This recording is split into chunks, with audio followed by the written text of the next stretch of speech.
Baiklah, saya Priya Saputra akan menjelaskan tugas saya mengenai mind map akuntabilitas dan nasionalisme.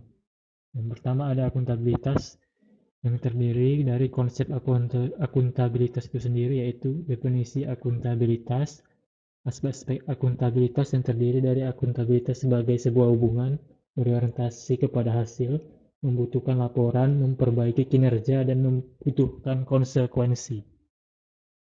Lalu pentingnya akuntabilitas ada 3, yaitu mencegah terjadinya korupsi dan penyalahgunaan kekuasaan, meningkatkan efisiensi dan efektivitas kinerja, menyediakan kontrol demokratis. Lalu tingkatan dalam akuntabilitas yaitu akuntabilitas personal, akuntabilitas individu, akuntabilitas kelompok, akuntabilitas organisasi, dan akuntabilitas stakeholder. Lalu ada mekanisme akuntabilitas,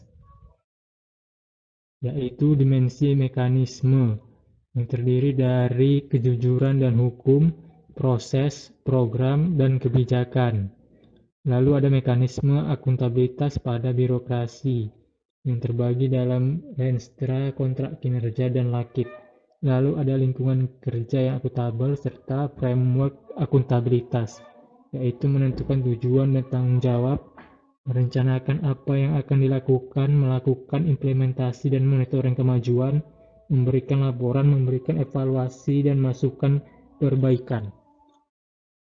Lalu dalam akuntabilitas terdapat beberapa konteks, yaitu transparansi dalam informasi, praktek kecurangan dan perilaku korup, penyimpanan dan penggunaan data informasi pemerintah, penggunaan sumber daya milik negara, dan konflik kepentingan.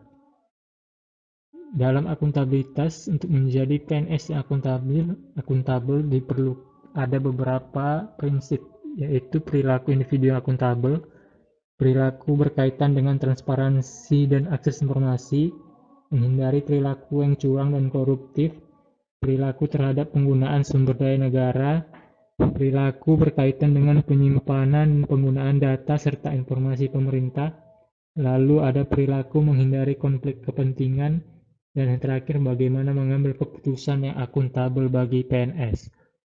Baik, itu saja dalam akuntabilitas. Lanjut, kita akan ke nasionalisme. Selanjutnya ada nasionalisme. Nasionalisme terdiri dari beberapa bagian, yaitu nilai-nilai nasionalisme Pancasila bagi ASN. Ada juga ASN sebagai pelaksana kebijakan, yang di dalamnya terdapat beberapa contoh ASN sebagai pelaksana kebijakan, yaitu antara lain sebagai pelaksana kebijakan pemerintah, ASN yang berorientasi pada kepentingan publik. Lalu ada ASN sebagai pelayan publik. Contohnya, ASN harus bersifat dan bersikap profesional dalam bekerja. ASN harus melayani publik dengan penuh tanggung jawab. Lalu ASN harus berintegritas tinggi. Yang terakhir ada ASN sebagai perekat dan pemersatu bangsa. Contohnya antara lain yaitu bersikap netral dan adil, mengayomi kepentingan kelompok minoritas, dan tidak bersifat diskriminatif.